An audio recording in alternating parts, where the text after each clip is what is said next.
Okay, welcome everyone. Welcome to Do You Believe, a live paranormal reality web TV show. And I'm your host, Noreen, and I have my great co-host, Donna Raymond, with me. Hello. Now, every week Donna and I bring you a new guest and a new topic. And tonight we have a guest. Her name is Karen Vance Hammond. Now, Karen is an author of Shoe Marks, her latest novel inspired by true paranormal events. Karen grew up in Shreveport, Louisiana. She graduated from the University of Ozarks with a double major in psychology and sociology. She traveled and worked as a social worker and rec therapist for many years.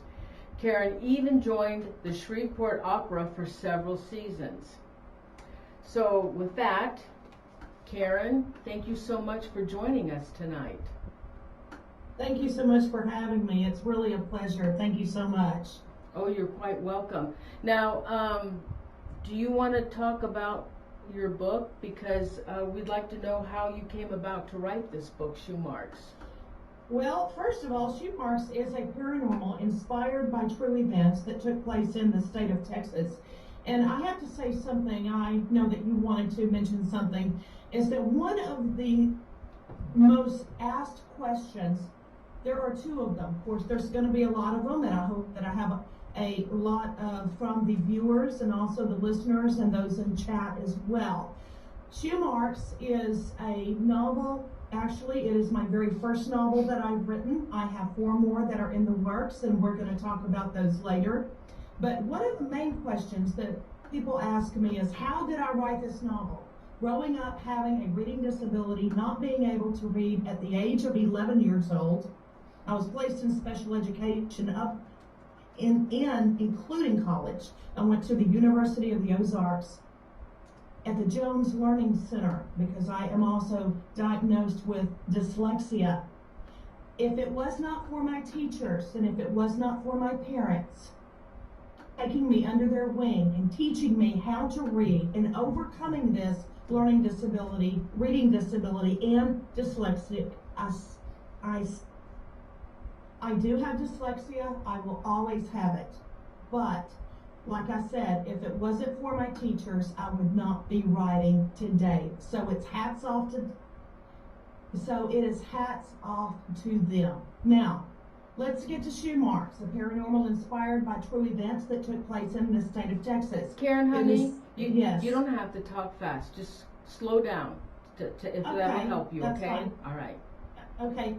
This is my normal speed, so I hope that everyone can hear me okay. But I will go ahead and slow it down just a little bit for you. Back in 1899, there was a woman by the name of Maggie Horton. At 16 years of age, she had her very first baby. 3 days later, she was dead. After the funeral, those in attendance bought the story hook, line, and sinker that his wife had died from dehydration and exhaustion. Total lie.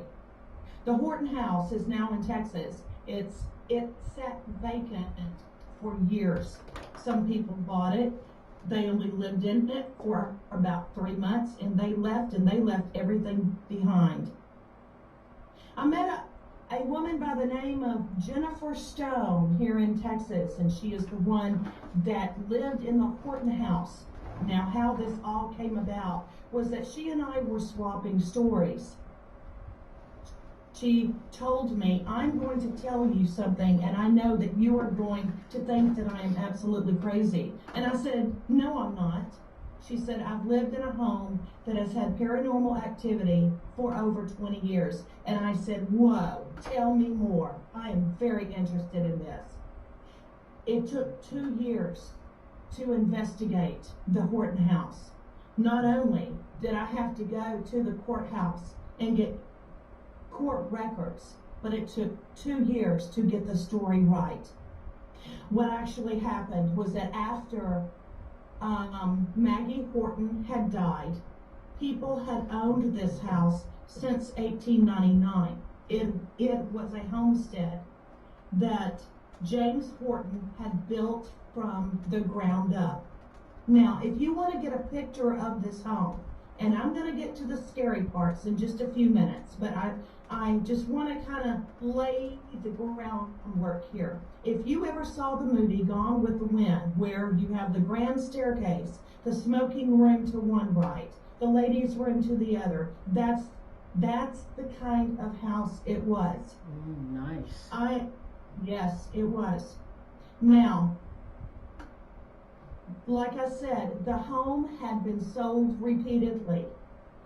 Some had only bought it and stayed in it for 3 months. Some had only stayed a year. One family only stayed in it for 2 days and left everything behind. They wanted to get out, and they wanted to get out fast. Now, Jennifer Stone was 10 years old when she moved into the Horton House. And that's the Stone family bought the Horton House. Yes. Okay. Her father bought the Horton House. His name is Jeremy Stone. Now, when they bought the Horton House, and this is very, very important, is that this was back in 1945, World War II time. You were lucky if you could get a home. You were lucky if you could buy a car. You were lucky if you could wear nylon stockings, because everything was about the war. Everything. World War II was the #1 focal point at that time. Jeremy Stone had been wounded at Operation Market Garden and at Utah Beach. He got an honorable discharge with 2 Purple Hearts. His love was history, and Jennifer told me that he got a job teaching history at the university in Texas. They wanted a beautiful home. They had a growing family. Jennifer's mother, Laura Stone, I'm sure that you've read the book. I know that I sent it to you. I didn't get it. She was pregnant at Karen, I didn't get the book. Oh, okay. I thought that I had sent it to you. It never arrived. But that's okay. You talk about the book. Go ahead. Well, I will go ahead and I will definitely send that to you. I apologize about that. No problem. Anyway, thank you. Anyway, this was World War II time. So Jennifer's family, they wanted a large home. They had a growing family. And so it was very important that they had the house that they wanted. They had lived on military bases all of their life. Now, the realtor had totally kept it secret that the house was haunted. She knew. But the realtor wanted this sale so bad. She kept it a secret, and she kept it a secret from this sweet family. This realtor knew, and she let Jeremy Stone and Laura Stone sink all their money into this home, believing that they had bought the dream of their lives. But what Jeremy Stone didn't know was that he had bought hell. Really? Now, so the realtor knew the kind of paranormal activity that was going on in that house? She Absolutely. knew? How bad was it, Karen? It was so bad to where people only stayed 1 day. It was so bad to where people, and I also looked this up in court records because I wanted to get everything right. This is not a story, like I said, that I told you before, where everybody just lays in the bed, puts on a camera, and hopes that something happens. This was actually real. Some people only stayed for 3 months and left everything behind. They wanted to get out, and they wanted to get out fast. But it was 1945, World War II time. She wanted this sale so bad. You were lucky if you could even buy a house, and she kept it from them. Now, some people have asked me this. The disclosure form today is so totally different than what it was back in 1945, and I researched this. They didn't have anything like, did somebody die in the home? They didn't have that back then. You signed the papers, you told a little bit about it, and you bought the home and were happy. Nowadays, in 2012, why do you think they ask if somebody died in the home? I was a real estate agent. I know. That's right. Because of paranormal activity. Oh no, you don't have to. Wait a minute. You don't have to say that there's paranormal activity. You don't even have to say, in California anyway, you don't have to even mention ghosts. But you do have to tell them if somebody died within the last 3 years in the home. But they also ask you on those disclosures, is there anything else you would like to add? And of course, who's going to say, oh, my house is haunted? Come on. That's right. You are absolutely right. And so back in 1945, they did not have that. So Jeremy Stone sunk all of his money. You have to remember, this was the Depression. World War II got the United States going. People were starving. People were not eating. People were living in their cars on the street. So World War II got the United States out of the Depression on the road to recovery. He sunk all of his life savings into this house. And like I said before, he didn't realize what he was buying. He bought hell. As soon as he stepped up on the porch and proceeded to put his key into the lock, and Jennifer remembers this, the door opened on its own, and that's when the paranormal activity started. So they'd never been in the house before this? Absolutely not. Wow, They had lived on, absolutely not. They had lived on military bases all of their lives because Jeremy was in his early 40s and had been in the war and had been in the military and served his country for over 22 years. But they must have seen the house. Did they see the house before they bought it? Of course they saw it. But they never went inside of it before they bought it. They did go inside of it, absolutely fell in love with it. Okay. But they did not feel anything. Jennifer told me that she did not see anything. The realtor really beefed it up. Oh, isn't this beautiful? Isn't it wonderful? Oh, I bet it was.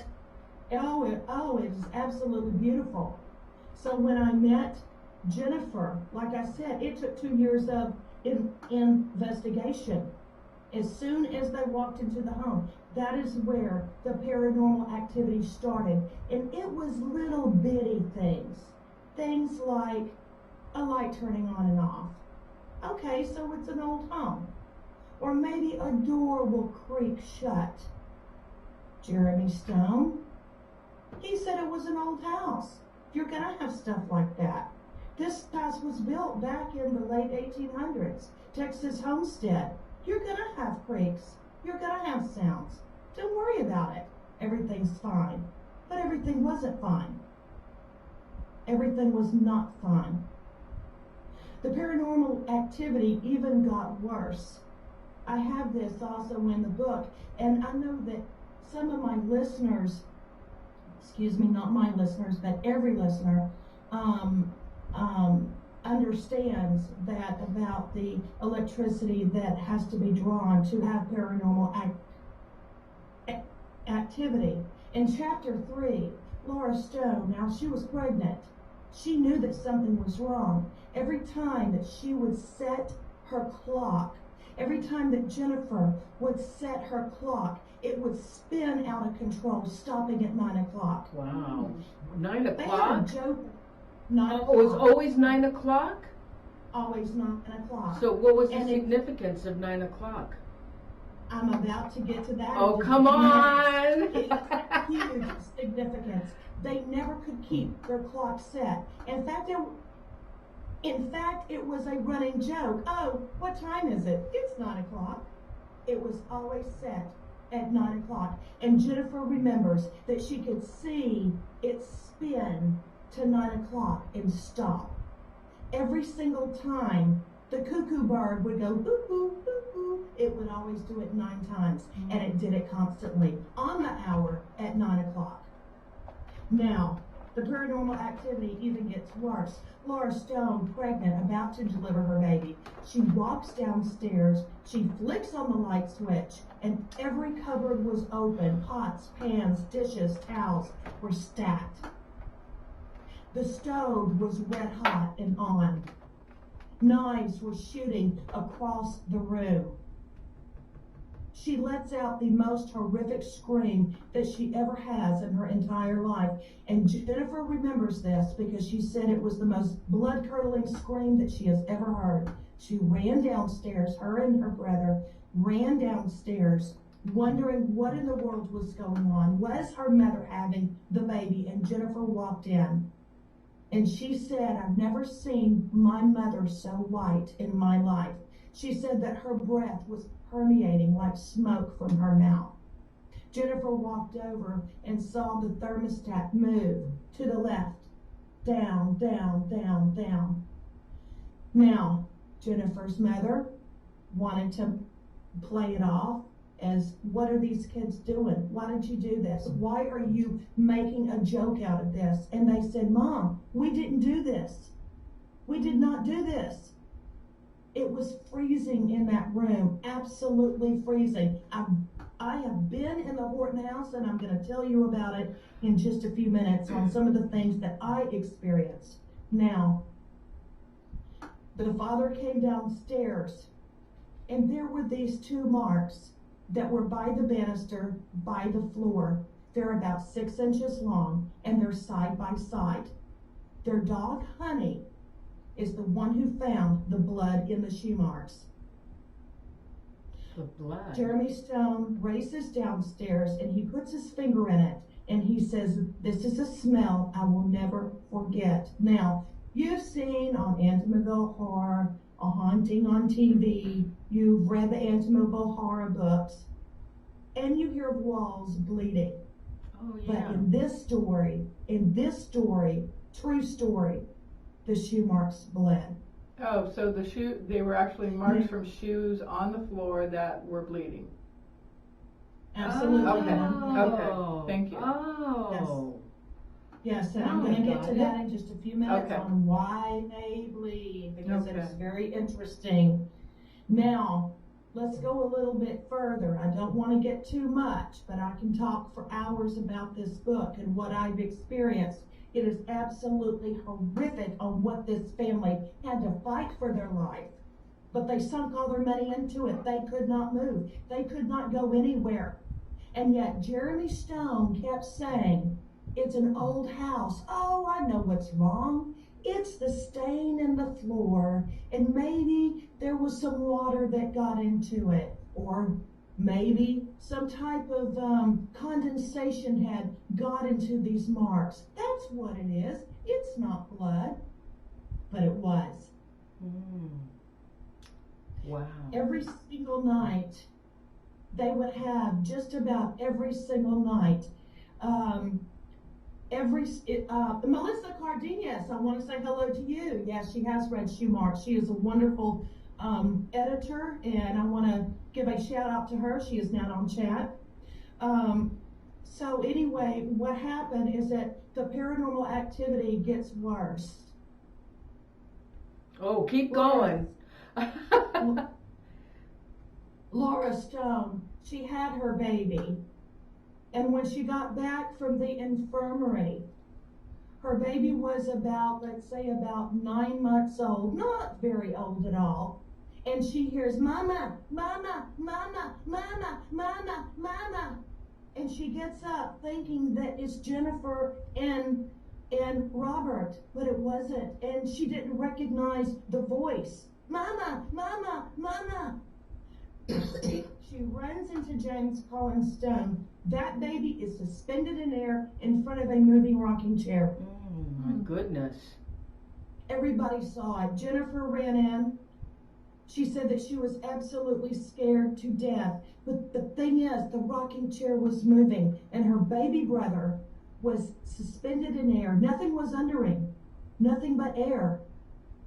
Laura Stone tugs on her baby, and she feels a tug back, and she said, you leave my baby alone. And Jennifer Stone hears, you leave my baby alone. Oh, no kidding. But No there was no vision of another person, just the voice. There was only paranormal activity, there was only movement, but there was not any visuals yet. And I'm going to get to that in just a few minutes. Okay. There were visuals. Okay, Another time, Laura had set some flowers on a table, and when she left, she saw out of the corner of her eye something pass. The table flips over, the flowers go everywhere, and she runs out of the house, and that is when she finally says to her husband, we either move, we have got to get out. And he says, once again, honey, it's an old house. And she says to him, there is something in that home. My baby was floating in thin air, and yet you are still saying that nothing is going on. That is when he finally came to the realization that they need help. Another time that they came in from a small vacation going to Galveston, they came in and found 2 knives, butcher knives, in the form of a cross on the kitchen table. Every time Laura would move, the knives would follow her. They never followed Jeremy, they followed her. What's the significance of the knives? I don't know. I don't know. I think what Jennifer thinks, what the paranormal investigator thinks, is that Maggie Horton liked the men more than she did the women in the home. And I do have that depicted in the book. I do have that depicted. One of the knives actually shot in thin air, almost slicing her cheek by a hair. So not only are they having paranormal activity in their home, not only are doors opening, not only are balls bouncing, not only can they see their breath and the furniture flips over, but now they are fighting for their lives. Well, she's fighting for her life, I take it. She is fighting because for her nobody life. else was being harassed but her, it seemed like. Yes. Okay. Yes. So what happened was that back in 1945, and it's really important that I focus just a little bit on Jeremy Stone. And this is what some of the readers have told me, that they loved the fact that I focused on World War II and shoe marks. Not only do I focus on the paranormal activity on this true story, but I also, excuse me, I'm allergic to Houston again. But I also focus on the fact that he was wounded in World War II, he got out, he bought this home that had paranormal activity in it, but he was also dealing with horrible, horrible post-traumatic stress disorder. Listening on the BBC, which also carried here in the United States, he would listen to it and just tears would just flow from his eyes. Horrible, horrible post-traumatic. So if you can imagine the stress that he was under, having to deal with this paranormal activity, they didn't know who it was in the home. They didn't know that it was Maggie Horton. I'm going to get to that in just a few minutes on how they found out. But he was also dealing with having a new daddy with a baby floating in thin air. Oh, wow. So it was a lot of things that he was having to deal with. Now, one of the things back in 1940s and World War II, and I have this in the book, is that the United States urged families to dig what was called a victory garden. The victory gardens needed to be dug almost immediately so that people could eat. You have to remember, there was a large amount of rationing over the United States, and I have this depicted in the book as well. Laura Stone would go to the general store and there were hardly anything on the shelf. So you were urged to dig these victory gardens. What Jeremy Stone did not know was that Maggie Horton's remains were buried on the property. When he goes to dig the victory garden, he loses himself back in the war, digging 6 feet deep, and he happens to hit something hard. He sees an arm bone, and he pulls out a skull, and he pulls out a torso, and he pulls out a leg bone, and another leg bone, and a foot bone, and hands, and the shoes that Maggie Horton was wearing with half the heels missing. Oh. And he finds a gold ring that has MH 2JH.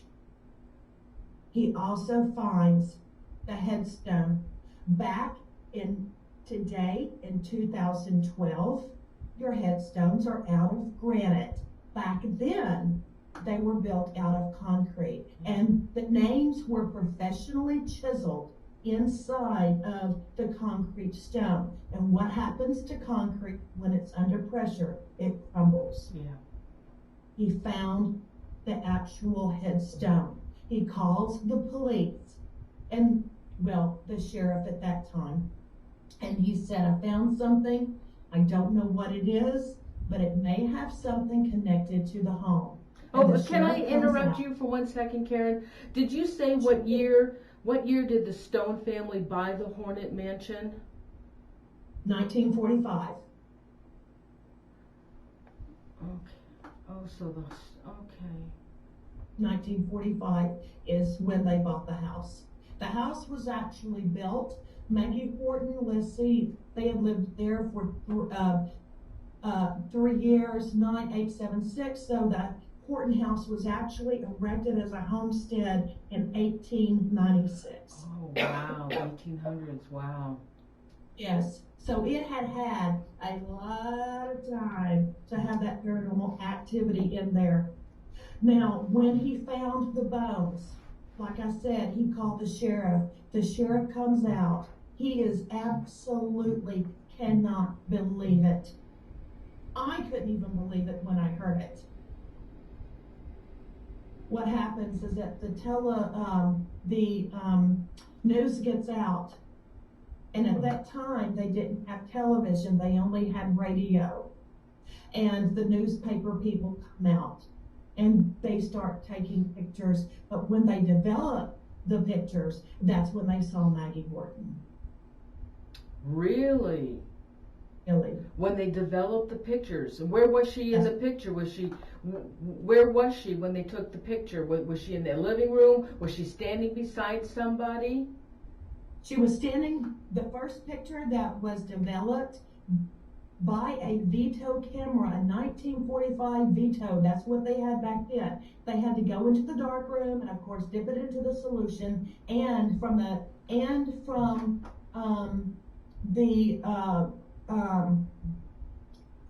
negatives, that is when the picture began to develop. The very first one, they saw a silhouette of a woman standing by Jeremy Stone by her nose. Interesting. Now, before this, did they have any photographs of the Hortons at all? No, they did not. There was no photographs. I'm sorry. Yes, they did. Yes, they did. And that's something that I do need to focus on. This is the first time that the newsmen had come out to the Horton House when the bones were found, and that's when they saw the silhouette of Maggie Horton. Now, at another time, Laura, she was taking a bath, and she sees Maggie Horton's, Jennifer said that it was kind of blurry, but that she sees Maggie Horton's face and the reflection of the bath mirror. Oh. When they go to the general store, Laura Stone sees a picture of Maggie and her husband Jeremy on the wall of the general store, and it is still there today. So yes, to answer your question, they do know what Maggie Horton looks like. They certainly do. Wow. Absolutely horrific things were happening with the children. They were so scared that they could not even sleep in their beds. Things would start levitating. Shoes would move across the room. Absolutely horrific act. Absolutely horrific. There was one time, I'm sorry, go ahead. Now, what about the blood? How often did that blood appear on the floor? Just about every night they had some type of paranormal activity in their home. Now, one thing I do need to tell you is that this family needed help. They didn't know where to turn. You mentioned paranormal activity back in World War II time. It's not like now where it's accepted. You have to remember, this is the Bible Belt.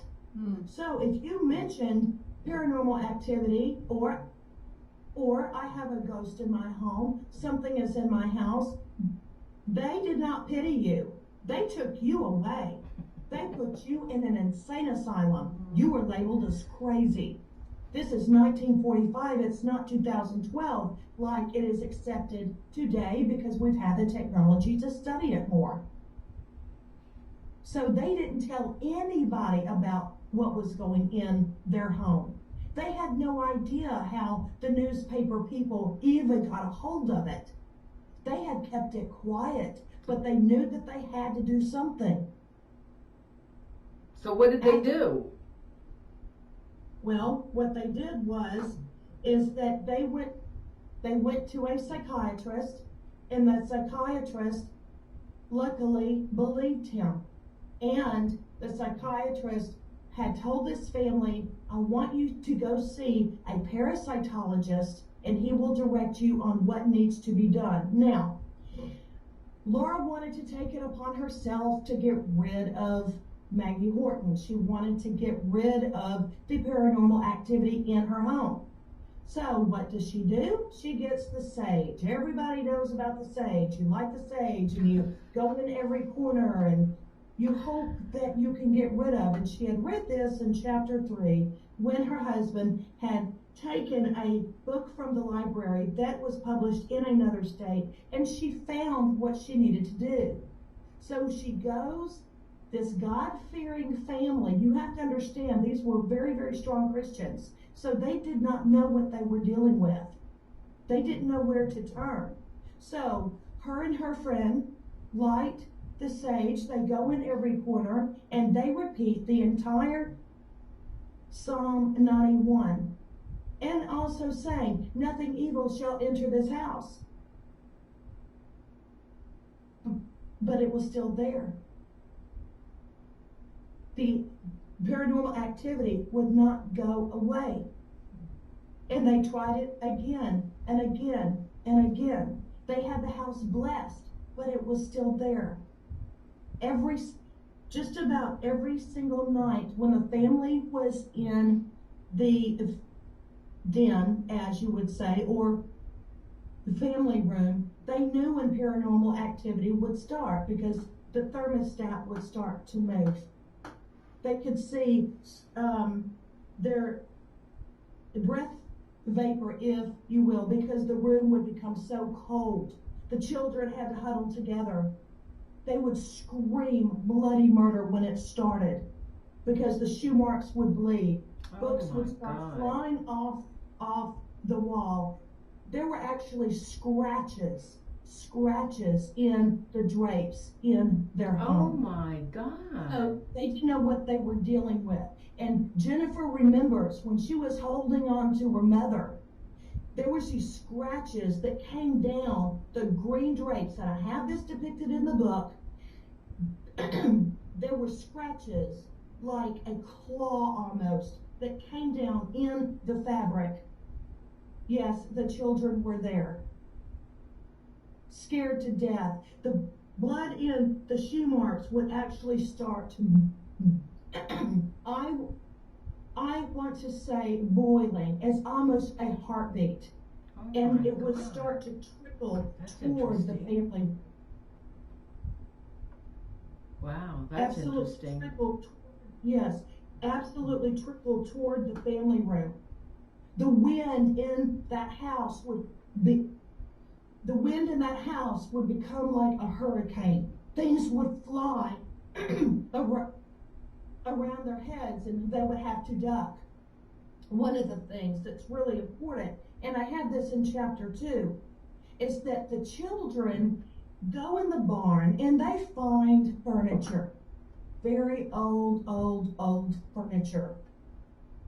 A rocking chair, that high back rocking chair. They don't make those anymore, but that high back rocking chair. And also they found a cradle that had the rocker on it, covered in cobwebs. So they find this furniture. I have this in chapter 2, but they also find a doll that has half the hair missing on its head.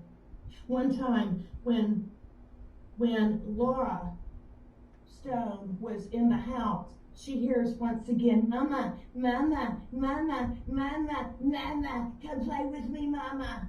And she goes up the stairs and she knows that nobody is in that house. Oh And my she God. sees that same doll that Jennifer Stone had found up in the barn, in the loft, with half the hair missing. And that doll was on master bed, bleeding. Oh my God. It was talking. Oh my God. Oh. Blood was running down its mouth. Oh my God. Not get out of that house fast enough. She calls her husband. The children happen to be on the property playing. And Jennifer remembers hearing that scream again, and she sees that doll. Oh my goodness. They burn the doll. Jeremy Stone, he comes home and he burns it. But there's still paranormal activity, and it only gets worse. Did the furniture that they found in the barn, did they bring that into the house? They did. Yes, they did. Yeah. Well, they didn't know. In fact, it is the same furniture. In fact, it is the same furniture that was in the room when James Colin Stone was suspended in air. It is the same rocker that they found in the barn. The children wanted to fix it up for their mother. So what did they do? They painted it and they put it in the baby room. That's the same rock that they found in the barn. It's now in the home, and it was rocking with James Colin Stone suspended. Wow. Now you had said that they were seeking out help. So who helped them? Who eventually helped them? Well, eventually who helped them? Of course, I don't want to get too much into the book. It's a 32-chapter book. So, what happened was that the psychiatrist really wanted to help this family. And the psychiatrist told them, do not tell anyone that you came to me. What I'm going to do is I'm going to make a phone call, and I want you to go see I am now stuttering. I'm sorry. Oh, no. That's okay. Slow down, Karen. That's okay. Okay. Slow down. That's okay. Thank you. A parasitologist. The parasitologist told them back in 1944, I want you to communicate with the spirit that is in this house. So what do? They get a Ouija board. Oh, no. Oh, my God. Oh, God. They get a Ouija board. And of course, Jeremy and Laura Stone, they're like, this is a game, this is stupid, nothing's gonna happen. And they ask the question, who are you? And the planchette starts going to M, and A, and G, and G, and I, and E, Maggie, Maggie, Maggie, Maggie, Maggie, over and over and over again. The parasitologist told them to do this. They get the Ouija board, and that's when the hell started even worse. Oh, I can imagine. One of the questions that Jennifer remembers her father asking is, where are you? B-E-H-I-N-D, behind you. Blood started spewing up from the floor, splattering on the walls. Hurricane inside of the room, books flying, knives flying. It got even worse than that. These people needed help. They finally sought out, the parasitologist wanted to know what happened inside of the home. He wanted to know if this was real. And I have this in the book. He contacts, now back in 1945, World War II time, they didn't have paranormal groups like they do today because it was not widely accepted. The very first EVP, do you know where that came from? Thomas Edison. And I have that in the book. So people have known about EVPs for a very, very long time, but it was not widely accepted. The parasitologist had contacted a paranormal investigative team that lived all the way in Maine, and They came down to help this family. Now, like I said, this is a 32 chapter book. I'm not even halfway done. When the investigator goes inside of the home, he sees the shoe marks, and immediately he becomes violently ill. And he said, I think that this is where she died. Now, how did she die? I'm going to get to that. How did Maggie Horton, at 16 years of age, die? Her life was taken from her. When the bones were found on the property, now they didn't have a nice morgue and they didn't have the medical technology like they do today. They had what they had back in 1945. They had what was called a makeshift morgue in this little town in the infirmary. So they take the bones to the makeshift morgue. When the doctor had turned over Maggie Horton's remains, the back of her skull was completely smashed in two. Mm. Oh, wow. They believed that she was beaten. And one of the reasons why they believed that she was beaten is that her husband, James Horton, had a hellacious temper. Anything would set that man off. And he liked to start fights, and he liked to win. And he was going to win. So the paranormal investigator believes that this is where she died. And in the struggle, she left her shoe marks behind. Wow. That is why the name of the book is called Shoe Marks. Wow. Good title. Yeah. Yes. Yes.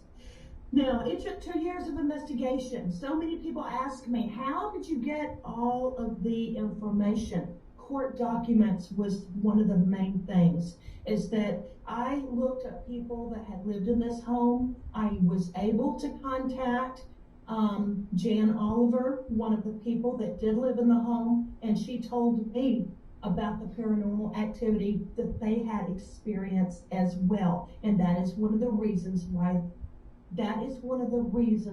they left as quick as they could. So everything was still going on for this woman you talked to, and still having knives and still having things explode and blood and Yes. big winds going. She's an angry woman, that Maggie. Oh my Lord. Women. Very angry. So what's the Yeah. 9? What's the 9? You said you were going to talk about the clock going to 9. The paranormal investigator believes that that's when she died. Okay. So she was, I take it, this man was also a drinker, the husband of Maggie? Yes. Yeah, he was a big drinker. Very, very abusive. Yeah. And like I said, he liked to start fights in bars, but he was also a very successful farmer. Right. But I take it then he dragged her around the house and beat her, and that's why she shows people blood on the walls, That's right. because what happened to her. And she was 16 when this happened?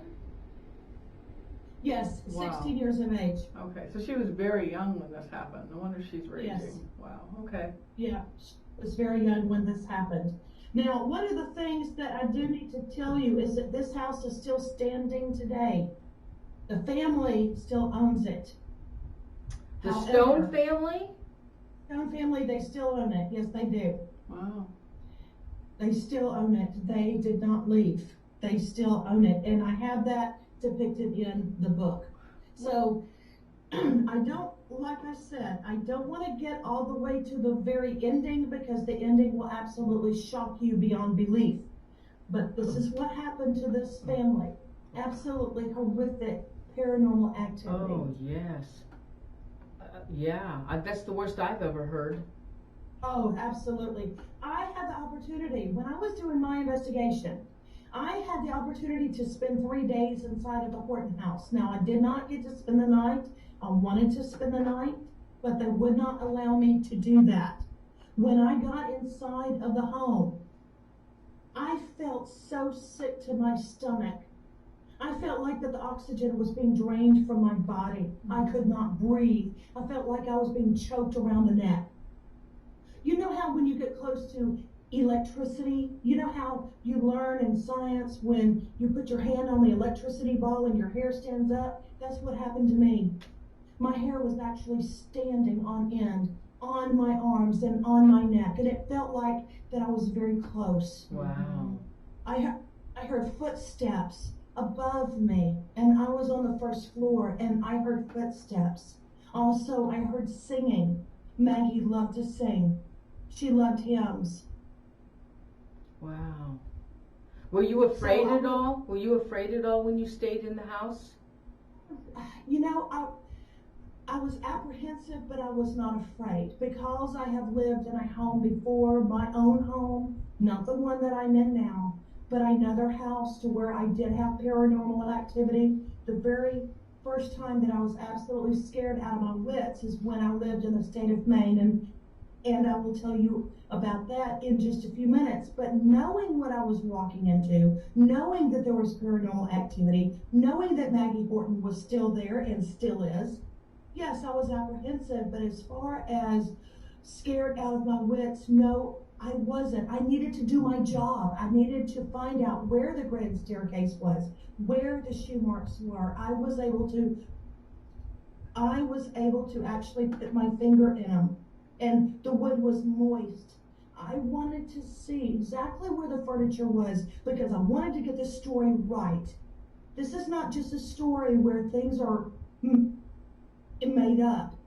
This is not just a story where you just have just a little bit of paranormal activity and you close the book. I needed to get the World War II in there. I needed to really focus on that. I needed to focus on Maggie and how she died and the hellacious hell that she inflicted upon this family and still does to this day. But it was important. When I wrote the very first script of Shoe Marks, it took me 6 weeks to write it. Wow, that's fast. 6 weeks. Very fast. I took it to Jennifer and I let her read it, and tears came down her eyes and she said, "Karen, you've got it right. Wow. You have it right." So what happened to the bones of Maggie? She was honored with a real funeral. She was honored and she was returned to the place that she was buried. Okay. They felt like that they needed to give her a proper burial. They felt like that they needed to give her respect. So she was returned. So even with that being done, there's still activity in the house? Yes. Even this was... Because she's angry. Yes. You would think that she would rest in peace. She still won't, huh? No. Still activity. So with the home being active still, have they tried to do anything about it? Have they called in anybody to help them? They have called several paranormal, and over the years, they have called several paranormal investigators to help them. Nothing seems to help. They don't have the right what do people. What do? They live with it. They've learned to live with it. They know when paranormal activity is going to start. And they just prepare themselves for it. Oh, now, where is this house? This house is located. One of the things, and this is another question that so many people have asked me, can I go to this house? Where is this house located? I want you to understand something. This house is located between Dallas and Jefferson, Texas. But the Stone family has asked me not to reveal where it is. Oh, that's the reason fine. why, what it is, the reason why, and this is very important, it is now a bed and breakfast, and they do not want to take away from the business by having paranormal investigators constantly inside of their home. They don't want to have that kind of draw to their home. It is a bed and breakfast, and they want to keep it that way. You mean to tell me they turned this house into a bed and breakfast with that paranormal activity that's going on? Has any been threatened, or anybody ever been in danger since they've opened it up? Nobody has been in danger, but the clocks still are set at 9 o'clock and they still move. Some of the guests have said that they will hear singing, they will hear footsteps, the water turns on and off. They will hear voices. But as far as knives sailing across the kitchen, that has not happened in a long, long time. Oh, but yes, that's good. they did turn it into a bed and breakfast. Well, this Yeah, house must be huge. It must be It is huge. It is huge. It is huge. It is absolutely probably one of the oldest homesteads that has been built in Texas, in northeast Texas. But it is located between Dallas and his historic Jefferson, Texas. Wow. Very interesting that they turned it into a bed and breakfast. Wow. Yeah, they did. Well, it was something beautiful like that, and today you couldn't buy anything like that for under, what, $1 million even in today's market. So good for them for keeping it. But do they want to keep the paranormal activity going? Is that what draws people to the bed and breakfast?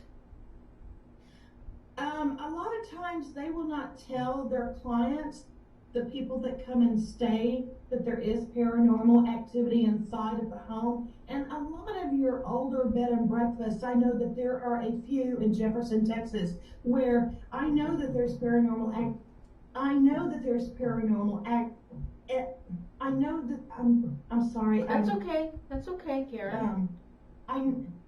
They know that there's paranormal activity inside of the home, but they don't make that the focal point. They make their bed and breakfast, this is a place of rest, I want you to come and have fun. Yes, if you see something, that would be very cool. But as far as putting signs out, this house is haunted, no. They have not done that, so. Interesting. Wow. Well, you want to tell people where they can buy this book, Shoe Marks? Absolutely, it's very easy. All you have to do is Google Shoe Marks, and it's the first one that comes up. It is Synergy Books' #1 best-selling author on Amazon.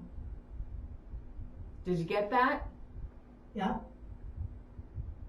Synergy Books is my publisher. I want you to understand that this novel is not self-published. It is actually contracted, but all you have to do is just Google Shoe Marks, and it's the very first one that comes up. Now, you can also go to my website, which is KarenVanceHammond.com. I'm writing that down now.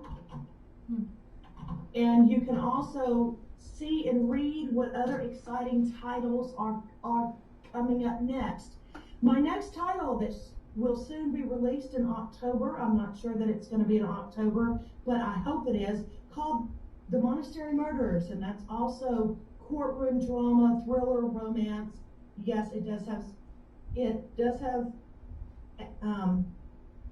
paranormal activity in it. The next one that's also contracted through Synergy Books is Identity, and that is the sequel to The Monastery Murders. But another one that I'm writing, and I think that you guys are going to love it, and I told you about it. Yes. Because I am also working on another true paranormal that takes place in northeast Texas, close to Shreveport, Louisiana. That book will be entitled The Stone. Can you give us a little rundown on that book? I sure can. In fact, I've already got information on it. It is about a sweet family that buys 150 acres in the Texas piney woods, beautiful area there. Okay, one thing, Karen, one second. Now everybody, again, this is based on true paranormal events. So go ahead, Karen. I'm sorry. Shoe Marks. No, Yes. I'm talking about the stone that's coming out. Yes, it sure is. It is inspired by true events.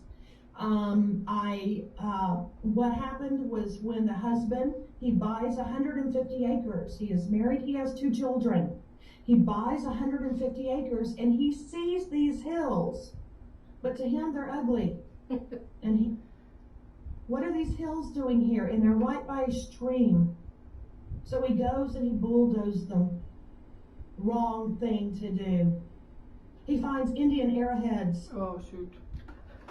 pondering. Oh, shoot. And he finds a stone, a grinding stone. And inside of the grinding stone, and it is, inside of the stone, it is actually has a, kind of like a large hole where you would grind things away. And then at 12 o'clock, 6 o'clock, 4 o'clock, and 3 o'clock, 9 o'clock, there were little holes. And what they believed was that it was used for grinding medicines and herbs. And a lot of times the Cherokee Indians and also the Caddo Indians, they would grind their dead.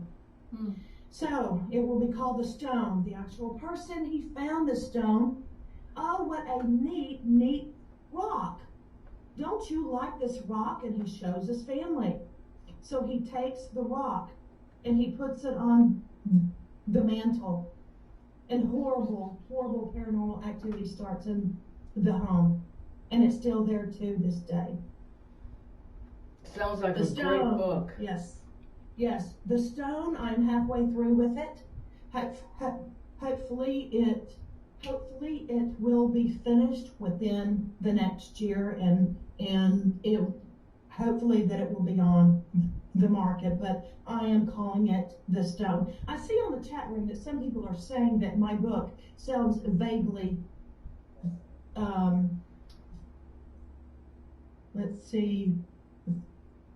familiar. I don't know if she's talking about your book though. Okay, all right. They have a little conversation going on. Oh, okay. Now you had about the Indian things. Yes, Diane, I do see you in the chat. You are absolutely right. That does sound very familiar, because if you don't know what you're dealing with, you do not mess with Indian burial grounds. You leave them alone. That is where they are buried, and that place is sacred, and it does not need to be dug up. When they dug up the Indian arrowheads, and I've seen this Indian arrowheads, and I've actually touched this stone, I've actually seen this stone, I know where this stone is. I've actually held it. I have a stack that was mailed to me of papers and documents and things that I need to research about this land and what is happening to this poor family. After the stone was found, the husband was pushed off of a crane. He didn't fall, he was pushed off of a crane. And this is the very next day after he touched the stone, after he put the stone inside of his home. He was pushed off of a crane and almost died. Every time that people would walk by the Indian, his family would walk by the Indian burial ground, they would always come back sick. Wow. I'm also going to write about that. Absolutely horrific story. I am halfway through it. Another paranormal that I am writing is called the Crossroads Trilogy. Now that one is a paranormal, but it's a fun read. It's a fun write. But the ones that are based on true events right now, of course, is shoe marks, but also the stone as well. So I have a lot of books. Excellent. Yes, excellent. The shoe mark sounds absolutely awesome. I'll have to get that book and read it. And the stone, I can't wait for that to come out. Sounds awesome. Love the. Love it. Now, Karen, you had mentioned that you also lived in a haunted house. Yes, I did. You want to tell us about it? I sure will. Yes, I would love to. Right outside of Dallas. I don't want to name the town, but it was right outside of Dallas when we bought this home. Of course, you know, on the disclosure, no one had died in the home. Everything was clean, and we bought it. My husband, my daughter, and my little girl. Right after we bought it, my daughter was about 2.5 years old, and she was still in her baby crib. She was at the point now to where she could kind of crawl out, but her daddy and I were not ready to put her in a big girl bed yet, because, you know, she was, you know, moving around in her bed, and I hear giggling. And I walk into her room, and I'm going to describe this for you. My daughter's fingers were in, her thumbs were in her ears, and she was flapping like this. And she was going, funny man, funny man. And I walk in her room, I look around the corner, and I say, sweetie, what are you doing? In a real sweet voice, she said, funny man, funny man. Ooh, peekaboo, peekaboo. And at that time, of course, because I had experienced paranormal activity in Maine, I knew that there was something inside of the home. And I asked my daughter, what do you see? She said, a man, black hat, black suit. And she would stick her tongue out. And she did that for several minutes in the corner. There was nothing in that corner. Nothing. Wow. Another time that I was taking a shower, I could hear the hairspray cans moving around and drop to the floor. And I would ask my husband, what are you looking for? And he said, I was never in there. Another time, my daughter and I were making rainy day cookies because we couldn't go outside. And immediately the back door slammed, opened and slammed.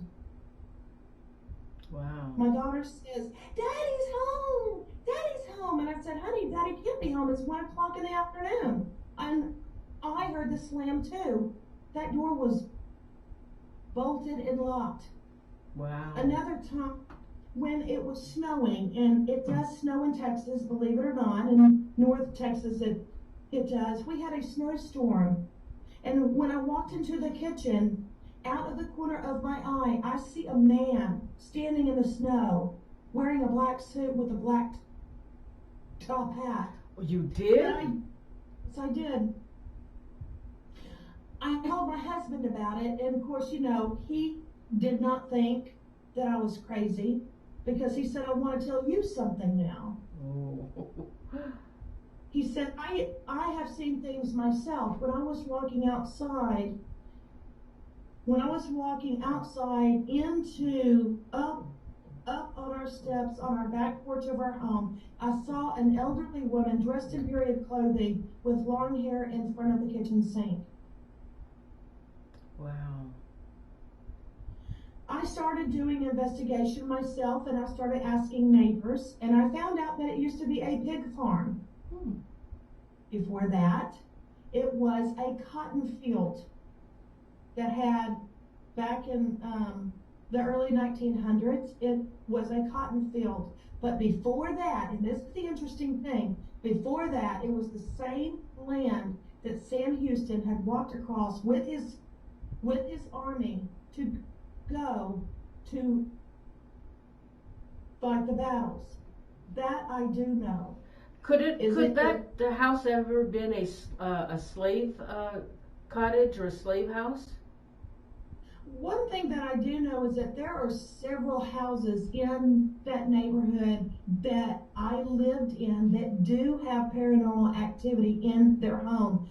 I don't believe that it is tied to the home. I believe that it is tied to the land. To answer your question, that's what I'm starting to think, because it was a cotton field, it was a pig farm, but it was the same route that Sam Houston took his crew. So I really don't know. There hasn't been any Indian arrowheads found.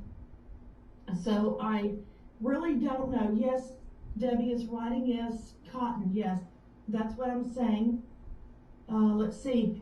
Debbie also said something very interesting. She said, cotton fields, I'm sure, had slavery on it. You better believe it did. Oh, yeah. So, you know, that is a very interesting thought and a very good thought. But the thing that scared me the most was when my daughter, as innocent as she was, at only 2.5, is telling me that she sees a man in her room.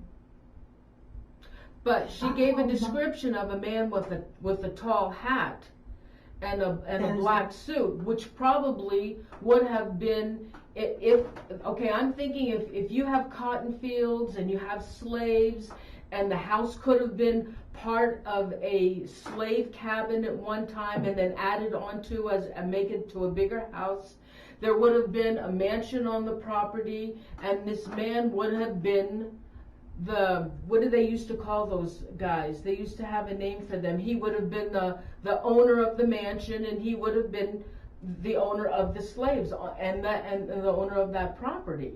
So that's the man that could have been there. They called the master at that time. The master, that's right, a master. Right, and nowadays it is called a foreman, but back then it was called master. Right. So that is where the name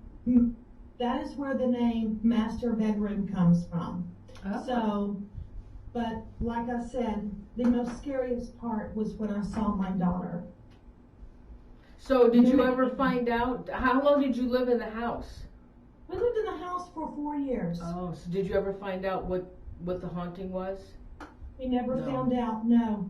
And in fact, I myself was so used to it that I called him Chester. Really? How often did he appear? He never appeared in actual form, but he would move things. He liked to play games. I could set my car keys down and they would go missing. One of the scary things that I do remember, and this was after we had just bought our home, was that I always cleaned off my daughter's high chair table, and then I would set it in the middle of the kitchen table. I was sleeping in the guest bedroom because at that time my daughter was sick, and I hear a crash, and guess what I found? What? I found that high chair table in the middle of the floor. Wow. So this is what I had to deal with, but I didn't feel threatened. I didn't feel like we had to get out of there immediately. I was more intrigued than I was scared. Like I said, the only thing that really scared me, frightened me, is when my daughter was mimicking what she saw and what she described at 2.5 years old. And I'm thankful she doesn't remember it, but I do. Wow. And sometimes I'll say, do you remember seeing that man in the corner? No. Of course, she's 14 years old now. Of course, she wouldn't remember it. But I did call my realtor, and I said, there's something in my home. I don't want you to think that I'm crazy. And she said, well, this is what the land used to be. And so that is all the information that I have. Viewers, do you have any questions for Karen before we sign off tonight?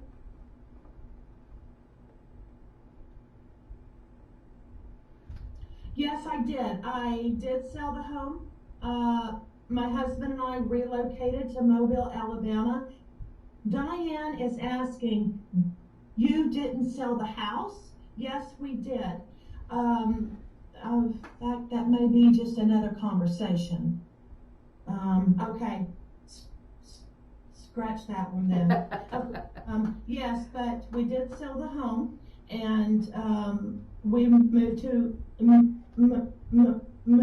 Mobile, Alabama. I'm sorry, I have stuttered all of my life, and it's just one of my disabilities, so I just have to, just try to get through my words. The faster I talk, the less I stutter. So, nice. Anyway. Oh, and I've been trying to slow you down. I thought that would help. I'm sorry. I do have some friends here that are on the chat that I'm very. Michelle Cardenas has also read the novel Shoe Marks, and she has said some things about it. Let's see, other things, other people that have come on board here. not only from my Facebook page, but other friends here. Richard said, it's okay if you stutter, we understand. Oh, Melissa, you are so sweet. Y'all can read that. That is just so sweet.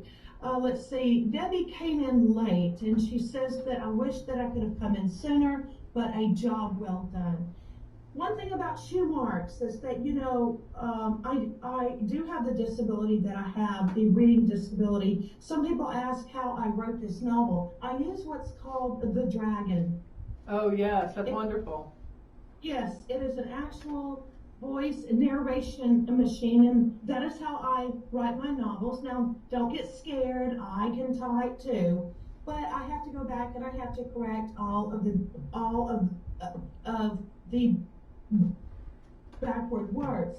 Now, I am absolutely surprised and thankful and just taken back that Shoe Marks has done as well as it has. So I'm just... That's wonderful. Karen, there's two viewers that have questions. Cheyenne, I don't see her question, but I do see Sacktown Cuz, which is Mike. He wants to know, did the ghost in your house have a name that you could look up? No, I never found any name. I never heard of any name. The only name that I gave him was Chester because I just thought that it was a cute name. So I said, oh, well, Chester's here. But no, I never got a name of the ghost that my daughter saw. Okay, here's Cheyenne's question. Do you know if there's activity? Oh, yeah. Okay. Do you know if there is activity going on in the Horton House, being a bed and breakfast, and any reports of activity? Yeah, she already, go ahead. You can answer that again. She did address that. Absolutely. There are also other questions that are just coming into the chat. Yes, there is activity inside of the Horton House, but I do want you to understand, and when you read the book, it doesn't matter if you read it in digital or paperback. It says in the very beginning that names and locations have been changed to protect the privacy of the homeowners. That is something. So don't go look up Horton House on the net in Texas. It is not the same one, and I want to really get that out. Another thing is that Debbie is asking here, Karen, did your daughter call him by a name? No, she did not. She says that all he had was a black top hat and a black suit, and that is all that she described at that time. Let's see, other questions here that are in the chat. And let's see, do you know, here's another one here. Okay, I've already asked that one from Cheyenne, so let me scroll down a little bit more. That is really all I see right now. Okay, everybody. We've been on for almost an hour and a half now, so I think we're going to end the show. It was a great show. Yes, it was great and exciting. And Karen, thank you so much for joining us and talking about your awesome book. And I commend you for what you've done. And you have a lot of kudos to you, Karen. And Thank you. I'm sorry, some questions are coming in. Can I answer them real quickly? Sure, go ahead. Okay, Melissa says, does your daughter still see spirits? No, at least she doesn't let me know. I don't think so. Another question that came in was, is your book on Kindle? Absolutely, Raven. It is on Kindle. If you just Google Shoe Marks, that's all you have to do. It is the first one that pops up. You can also go to Amazon. Now, Shoe Marks is also in paperback as well. So it's digital and paperback. Awesome. Thank you, everybody. Thank you. Thank you, everyone, for joining us tonight, and we appreciate you coming to our show. And Karen, again, thank you so much for being our guest. It was a real pleasure. Thank you. So, everybody, Thank you. Don and I are going to say goodnight to everybody, and we'll see you next week. Thank you for joining us.